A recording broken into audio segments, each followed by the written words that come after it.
Hi hello friends, good evening all of you. MRL study studio ಚಾನಲ್ಗೆ ತಮಗೆಲ್ಲರಿಗೂ ಸ್ವಾಗತಿಸುತ್ತಾ ಇವತ್ತಿನ ತರಗತಿಯಲ್ಲಿ ದೈಹಿಕ ಶಿಕ್ಷಣ ಶಿಕ್ಷಕರ ಒಂದು ಪಠ್ಯಕ್ರಮಕ್ಕೆ ಸಂಬಂಧಪಟ್ಟಂತಹ ಆರೋಗ್ಯ ಶಿಕ್ಷಣದಲ್ಲಿ ನಾವು ಸಾಂಕ್ರಾಮಿಕ ರೋಗಗಳು ಅನ್ನುವಂಥ ಈ ಒಂದು ಟಾಪಿಕ್ನಲ್ಲಿ ಇವತ್ತಿನ ತರಗತಿಯನ್ನು ಮಾಡ್ತಾಯಿದ್ದೀನಿ. ಯಾರೆಲ್ಲ ದೈಹಿಕ ಶಿಕ್ಷಣ ಶಿಕ್ಷಕರ ಒಂದು ನೇಮಕಾತಿಗೆ ಪೂರ್ವ ಸಿದ್ಧತೆ ಮಾಡ್ಕೊಳ್ತಾ ಇದ್ದಾರೋ ಅವರು ಈ ತರಗತಿಗಳನ್ನು ಬಳಸ್ಕೊಳ್ಳಿ. ಹೀಗೆ ಆರೋಗ್ಯ ಶಿಕ್ಷಣ ಅಂದರೆ ನಾನು 3 ಅಧ್ಯಾಯಗಳನ್ನು ಕಂಪ್ಲೀಟ್ ಮಾಡಿದ್ದೀನಿ. ಆರೋಗ್ಯ ಶಿಕ್ಷಣ, ಪ್ರಥಮ ಚಿಕಿತ್ಸೆ ಮತ್ತು ಆರೋಗ್ಯದ ಸಮಸ್ಯೆಗಳು. ಇವಾಗ 4ನೇ ಅಧ್ಯಾಯನೇ ಬಂದುಬಿಟ್ಟು ಆರೋಗ್ಯದ ಸಾಂಕ್ರಾಮಿಕ ರೋಗಗಳು. ಯಾರೆಲ್ಲ ಆ ತರಗತಿಗಳು ನೋಡಿಕೊಂಡು ಒಂದ್ಸರಿ ಆ ತರಗತಿಗಳು ನೋಡಿಕೊಂಡು ಈ ತರಗತಿಗಳನ್ನು ವೀಕ್ಷಿಸಿ. ಈಗ ಸಾಂಕ್ರಾಮಿಕ ರೋಗಗಳು ಅಂದರೆ ಒಬ್ಬರಿಂದ ಇನ್ನೊಬ್ಬರಿಗೆ ಹರಡುವಂಥ ರೋಗಗಳಿಗೆ ಏನಂತೀವಿ ಸಾಂಕ್ರಾಮಿಕ ರೋಗಗಳು ಅಂಥೇಳಿ ಕರಿತೀವಿ. ಮೊದಲನೇದು ಮಲೇರಿಯಾ. ಈ ಒಂದು ರೋಗ ಸಾಂಕ್ರಾಮಿಕ ರೋಗ ಆಗಿರ್ತೈತೆ. ಈ ರೋಗವು ಮೇ ಅಥವಾ ಸೆಪ್ಟೆಂಬರ್ನಲ್ಲಿ ಹೆಚ್ಚಾಗಿ ಕಾಣಿಸ್ಕೊಳ್ತೈತೆ.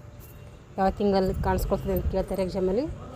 ಮೇ ಇಂದ ಏನು ಮಾಡ್ತದೆ, ಸೆಪ್ಟೆಂಬರ್ ಅಲ್ಲಿ ಆ ತಿಂಗಳಲ್ಲಿ ಇದು ಕಾಣಿಸ್ಕೊಳ್ತೈತೆ. ಈ ರೋಗವು ಎದರಿಂದ ಬರ್ತೈತಿ ಅಂದರೆ ಅನಾಫಿಲಿಸ್ ಎನ್ನುವಂಥ ಹೆಣ್ಣು ಸೊಳ್ಳೆಯ ಒಂದು ಕಡಿತದಿಂದ ಈ ರೋಗ ಬರ್ತೈತೆ. ಯಾವ ಸೊಳ್ಳೆಯಿಂದ ಬರ್ತದೆ ಅಂತ ಕೇಳ್ತಾರೆ, ಅನಾಫಿಲಿಸ್. ಈ ಸೊಳ್ಳೆಯು ರೋಗಿಯನ್ನು ಕಚ್ಚಿ ರಕ್ತವನ್ನು ಹೀರಿಕೊಳ್ಳುತ್ತದೆ. ರಕ್ತದಲ್ಲಿರುವಂತಹ ಪ್ಲಾಸ್ಮೋಡಿಯಂ ರೋಗಾಣುಗಳು ಸೊಳ್ಳೆಯ ದೇಹದಲ್ಲಿ ಏನಾಗ್ತವೆ, ದ್ವಿಗುಣಗೊಳ್ತವೆ. ರಕ್ತದಲ್ಲಿರುವಂತಹ ಪ್ಲಾಸ್ಮೋಡಿಯಂ ರೋಗಾಣುಗಳು ಸೊಳ್ಳೆಯ ದೇಹದಲ್ಲಿ ದ್ವಿಗುಣಗೊಳ್ತವೆ. ಆ ನಂತರ ಆರೋಗ್ಯವಂತನಿಗೆ ಅದು ಏನಾದರೂ ಕಚ್ಚಿದಾಗ ಆರೋಗ್ಯವಂತನ ರಕ್ತಕ್ಕೆ ಪ್ಲಾಸ್ಮೋಡಿಯಂ ಸೇರಿಕೊಳ್ತೈತೆ. ಸೊಳ್ಳೆ ಹತ್ರ ಇರುವಂಥದ್ದು ಪ್ಲಾಸ್ಮೋಡಿಯಂ ಏನು ಮಾಡ್ತೈತೆ, ಅದು ವ್ಯಕ್ತಿ ಹತ್ರ ಸೇರಿಕೊಳ್ಳುವುದರ ಮೂಲಕ ಈ ಒಂದು ರೋಗವನ್ನು ಹರಡಿಸ್ತೈತೆ. ಲಕ್ಷಣಗಳು ಹೇಗೆ ಈ ಒಂದು ಮಲೇರಿಯಾ ಬಂದಂತ ಹೇಗೆ ಕಂಡುಕೊಳ್ಳೋದು ಅಂತಂದರೆ, ಬಿಟ್ಟು ಜ್ವರ ಬರ್ತವೆ, ಬೆವರುವಿಕೆ ಉಂಟಾಗ್ತೈತಿ, ಬೆವರುವಿಕೆ ನಡುಕ ಇವೆಲ್ಲ ಬರೋದರಿಂದ ನಮಗೇನು ಮಾಡ್ತೈತೆ, ಇದು ಮಲೇರಿಯಾ ಅಂತಲೂ ಕಂಡುಕೊಳ್ಬೋದು. ಹಾಗಾದರೆ ಇದು ಗುಣಪಡಿಸ್ಬೇಕಾದ್ರೆ ನಾವು ಏನು ಮಾಡಬೇಕು ಅಂದರೆ DDT ಅನ್ನುವಂಥ ಔಷಧ, BHC ಅನ್ನುವಂಥ ಔಷಧ, ಮೆರೋಥಿನ್ ಅನ್ನುವಂಥ ಮುಂತಾದ ಔಷಧಿಗಳು ಚುಚ್ಚುಮದ್ದುಗಳನ್ನು ಪಡೆಯೋದ್ರ ಮೂಲಕ ಈ ಒಂದು ಮಲೇರಿಯಾ ರೋಗವನ್ನು ನಾವು ನೋಡ್ಬೋದು, ತಡೆಗಟ್ಟಬಹುದು. ಎರಡನೇ ರೋಗ ಬಂದುಬಿಟ್ಟು ಕಾಲರ. ಇದು ಒಂದು ಸಾಂಕ್ರಾಮಿಕ ರೋಗ. ಇದು ಕೂಡ ಮೇನಿಂದ ಅಕ್ಟೋಬರ್ವರೆಗೂ ಬರ್ತದೆ. ಅದು ಮೇಯಿಂದ ಸೆಪ್ಟೆಂಬರ್ವರೆಗೂ ಬಂದಿತ್ತು. ಇದೊಂದು ತಿಂಗಳು ಏನು ಬರ್ತೈತೆ, 2 ತಿಂಗಳು ಅಂದರೆ ಮೇಯಿಂದ ಅಕ್ಟೋಬರ್ ಗಂಟ ಇರ್ತೈತೆ. ಅದು ಅಂದರೆ ಅದು ಮೇಯಿಂದ ಎಷ್ಟಾಗುತ್ತೆ, ಸೆಪ್ಟೆಂಬರ್ ಗಂಟ ಅಲ್ಲಿ ಒಂದು 6 ತಿಂಗಳು ಆಗ್ತೈತೆ. ಇದು ಒಂದು ಅಕ್ಟೋಬರ್ ಅಂದರೆ 7 ತಿಂಗಳ ಗಂಟ ಏನಿರ್ತೈತೆ, ಏನು ಈ ಒಂದು ಕಾಲರದ ಒಂದು ಅವಧಿಯಾಗಿರ್ತೈತೆ. ತಿಂಗಳುಗಳು ನೆನ್ಪಿಟ್ಕೋಬೇಕು, ಇಂಪಾರ್ಟೆಂಟು. ಮೇನಿಂದ ಅಕ್ಟೋಬರ್ ತಿಂಗಳ ಒಳಗೆ ಹೆಚ್ಚಾಗಿ ಕಂಡುಬರ್ತೈತಿ. ಈ ರೋಗವು ವಿಬ್ರಿಯೋ ಕಾಲರ ಎಂಬಂಥ ರೋಗಾಣುವಿನಿಂದ ಬರ್ತೈತಿ. ಅದು ಅನಾಫಿಲಸ್ ಎನ್ನುವಂಥ ಸೊಳ್ಳೆಯಿಂದ ಬಂದರೆ ಮಲೇರಿಯಾ, ಇದು ವಿಬ್ರಿಯೋ ಕಾಲರಿ ಎನ್ನುವಂತಹ ಒಂದು ರೋಗಾಣುವಿನಿಂದ ಬರ್ತೈತೆ. ಹಾಗಾದರೆ ಇದ್ರ ಲಕ್ಷಣಗಳು ಹೆಂಗಿರ್ತವೆ, ಇದು ಕೂಡ ಬರೀ ಏನಾಗ್ತೈತೆ, ಪದೇ ವಾಂತಿ ಆಗ್ತೈತೆ, ಭೇದಿ ಆಗ್ತೈತೆ. ಭೇದಿ ಎಷ್ಟು ಸರಿ ಆಗ್ತದೆ ಅಂದರೆ 30-40 ಬಾರಿ ಆಗ್ತೈತೆ. ರಕ್ತದ ಒತ್ತಡ ಕಡಿಮೆಯಾಗಿ ವಿಪರೀತ ಹೊಟ್ಟೆ ನೋವು ಬರ್ತೈತೆ, ಮೈ ತಣ್ಣಗಾಗ್ತೈತೆ. ಎಲ್ಲ ಲಕ್ಷಣಗಳು ಬಂದರೆ ಅದಕ್ಕೆ ಬಂದಿದೆ ಅಂತ ಅರ್ಥ, ಕಾಲರ ಬಂದಿದೆ ಅಂತ ಅರ್ಥ.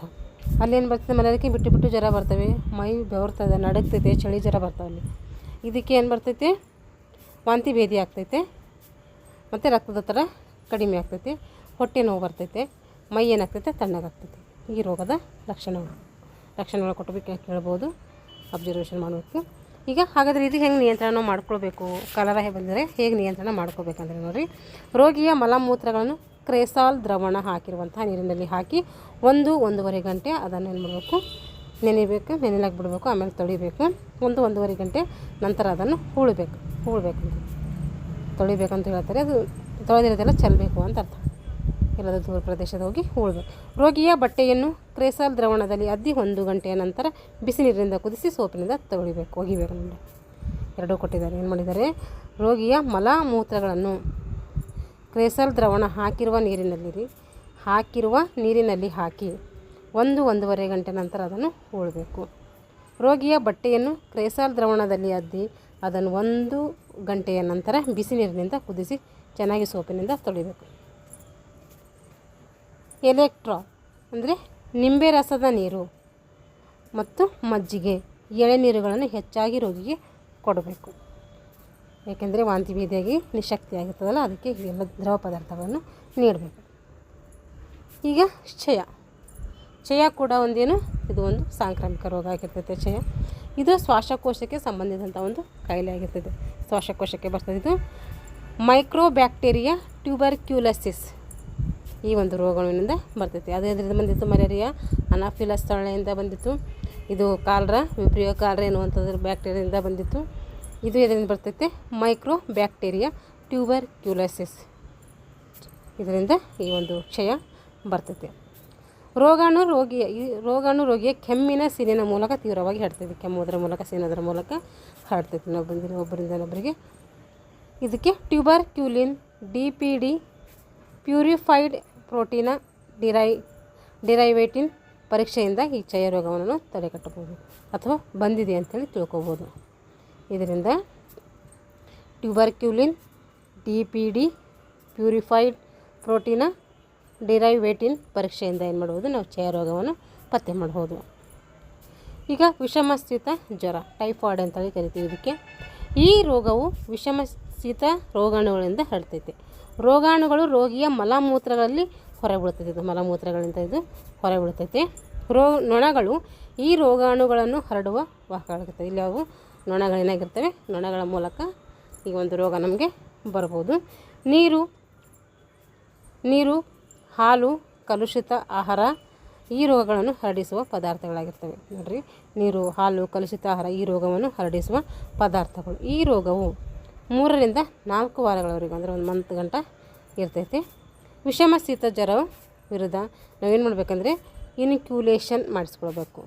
ಆ ಜ್ವರದ ಯಾವ ಚಿಕಿತ್ಸೆ ತಿಳ್ಕೊಬೇಕಂದ್ರೆ ಇನ್ಕ್ಯುಲೇಷನ್ ಮಾಡಿಸ್ಕೊಳ್ಬೇಕು. ಇನ್ಫ್ಲೂಯೆಂಜಾ, ಇದನ್ನು ಫ್ಲೂ ಎಂಬ ಸಂಕ್ಷಿಪ್ತ ಹೆಸರಿಂದ ಕರಿತೀವಿ.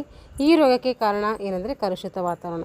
ಇದರ ಒಂದು ಲಕ್ಷಣ ಏನಂದರೆ ಗಂಟಲು ಮತ್ತು ತಲೆನೋವು, ನಡುಕ, ಚಳಿ, ಜ್ವರ ಇರ್ತೈತೆ. ಇದಕ್ಕೂ ಕೂಡ ಇನ್ಫ್ಲೂಯೆಂಜಾ ವೈರಸ್ನಿಂದ ಈ ರೋಗವು ಹರಡ್ತದೆ. ಇನ್ಫ್ಲೂಯಾ ಅನ್ನುವಂಥ ವೈರಸ್ನಿಂದ ಹರಡುತ್ತದೆ. ಇಲ್ಲಿ ನೋಡಿರಿ, ಈ ರೋಗವು ಹರಡ್ತದೆ.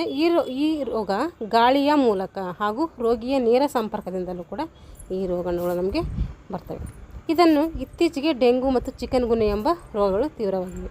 ಇತ್ತೀಚೆಗೆ ಏನಾಗಿದೆ, ಈ ಒಂದು ಚಿಕನ್ ಗುನ್ಯಾ ಮತ್ತು ಡೆಂಗು ಇವೆಲ್ಲ ರೋಗಗಳು ಏನು ಮಾಡ್ತವೆ, ಕಾಣಿಸ್ಕೊಳ್ತಿದ್ದಾವೆ. ಇವುಗಳ ಹರಡುವಿಕೆಗೂ ಸೊಳ್ಳೆಗಳು ಏನಾಗಿದ್ದಾವೆ, ಕಾರಣಗಳಾಗಿರ್ತವೆ. ಈಗ ಲಸಿಕೆಗಳು, ಇವಕ್ಕೆಲ್ಲ ರೋಗಗಳು ನೋಡಿದ್ದೀವಿ, ಇಂಪಾರ್ಟೆಂಟ್ ಇರುವಂತಹ ರೋಗಗಳು. ಇನ್ನು ಬೇರೆನೂ ಕೂಡ ಸಾಂಕ್ರಾಮಿಕ ರೋಗಗಳು ಬರ್ತವೆ. ಇಂಪಾರ್ಟೆಂಟ್ ಮೇನ್ ಇರೋದು ಇಲ್ಲಿ ಕೊಟ್ಟಿದ್ದಾರೆ. ನೀವೆಲ್ಲಾದರೂ ಬೇರೆ ಕಡೆ ಸಿಕ್ಕರೆ ಏನೋ ಕಲೆಕ್ಟ್ ಮಾಡಿಕೊಡ್ರಿ. ಇವಾಗ ಚುಚ್ಚುಮದ್ದುಗಳು, ಯಾವ ರೋಗದಿರುತ್ತೆ, ಯಾವುದೊಂದು ಲಸಿಕೆಯನ್ನು ಹಾಕಿಸ್ಬೇಕು ಅಂತೇಳಿ. ಕಾಲರ, ಇಲ್ಲಿ ಯಾವ ಲಸಿಕೆ ಹಾಕಿಸ್ಬೇಕು ಅಂತ ಕೊಟ್ಟಿಲ್ಲ, ಯಾರು ಕಂಡುಹಿಡಿದಾರೆ ಅಂಥೇಳಿ ಕೊಟ್ಟಿದ್ದಾರೆ ನೋಡಿರಿ. ಕಾಲರಕ್ಕೆ ಔಷಧಿ ಕಂಡುಹಿಡಿದವರು ಲೂಯಿಸ್ ಪಶ್ಚರ್. ಕಾಲರಕ್ಕೆ ಔಷಧಿ ಕಂಡುಹಿಡಿದವರು, ಲಸಿಕೆ ಕಂಡುಹಿಡಿದವರು ಯಾರಂದರೆ ಲೂಯಿಸ್ ಪಶ್ಚರ್. ಎಷ್ಟರಲ್ಲಿ ಕಂಡುಹಿಡ್ತಾರೆ, 1880ರಲ್ಲಿ ಕಂಡುಹಿಡಿತಾರೆ. ದಡರಕ್ಕೆ ಔಷಧಿ ಕಂಡುಹಿಡಿದವರು ಜಾನ್ ಎಫ್ ವಿಂಡರ್ಸ್ ಏನು ಮಾಡ್ತಾರೆ, ಈ ಒಂದು ದಡರಕ್ಕೆ ಲಸಿಕೆಯನ್ನು ಕಂಡುಹಿಡಿದ್ದಾರೆ 1996ರಲ್ಲಿ.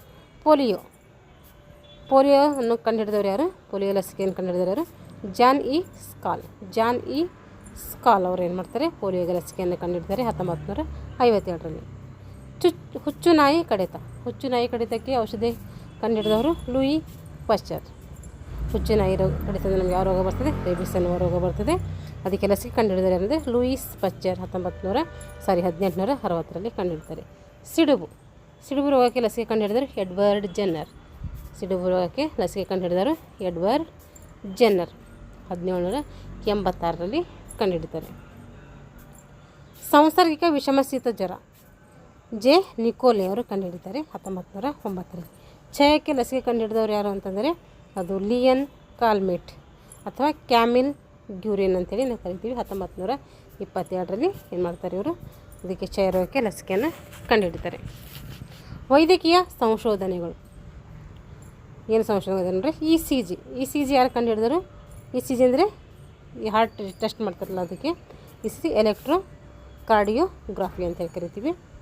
ಎಲೆಕ್ಟ್ರೋಕಾರ್ಡಿಯೋಗ್ರಾಫಿ ಇದನ್ನು ಕಂಡುಹಿಡಿದರು ವಿಲಿಯಂ ಐನ್ ಬೆಥೋವೆನ್ ಅವರು 1915ರಲ್ಲಿ ಕಂಡುಹಿಡಿತಾರೆ. ಇಸುವೆ ನಮ್ಗೆ ಬೇಕಾಗೋದಿಲ್ಲ, ನೀವು ಹೆಸರು ನೆನಪಿಟ್ಟುಕೊಂಡ್ರೆ ಸಾಕು. ಈಗ ರಕ್ತ ಪರಿಚಲನೆ ಮತ್ತು ಹೃದಯ ಕಾರ್ಯ. ರಕ್ತ ಪರಿಚಲನೆ ಕಂಡುಹಿಡಿದವರು ಯಾರು ಅಂತಂದರೆ ವಿಲಿಯಂ ಹಾರ್ವೆ ಅವರು ಕಂಡುಹಿಡಿತಾರೆ 1628ರಲ್ಲಿ. ರಕ್ತದ ವರ್ಗಾವಣೆ, ಒಬ್ಬರಿಂದ ಒಬ್ಬರು ಕೊಡ್ತಿಲ್ಲ, ಅದು ವರ್ಗಾವಣೆ, ಅದು ಯಾರು ಕಂಡುಹಿಡಿದ್ರು ಆ ಥರ ಕೊಡಬೇಕು ಅಂತೇಳಿ ಅಂದರೆ ಜೇಮ್ಸ್ ಬ್ಲಂಡೆಲ್ ಅವರು ಕಂಡುಹಿಡಿತಾರೆ. ಕಾಲರ ಅಥವಾ ಕ್ಷಯದ ರೋಗಾಣು, ಇದು ಯಾರು ಕಂಡುಹಿಡಿತಾರೆ ಅಂದರೆ ರಾಬರ್ಟ್ ಕೋಚ್ ಅವರು ಕಂಡುಹಿಡಿತಾರೆ. ಡಿಫ್ತೀರಿಯಾ ರೋಗದ ಜೀವಾಣು ಮತ್ತು ಲೋಫ್ಲರ್ ಯಾರು ಕಂಡುಹಿಡಿತಾರೆ? ಕ್ಲೇಪ್ ಅವರು ಕಂಡುಹಿಡಿತಾರೆ.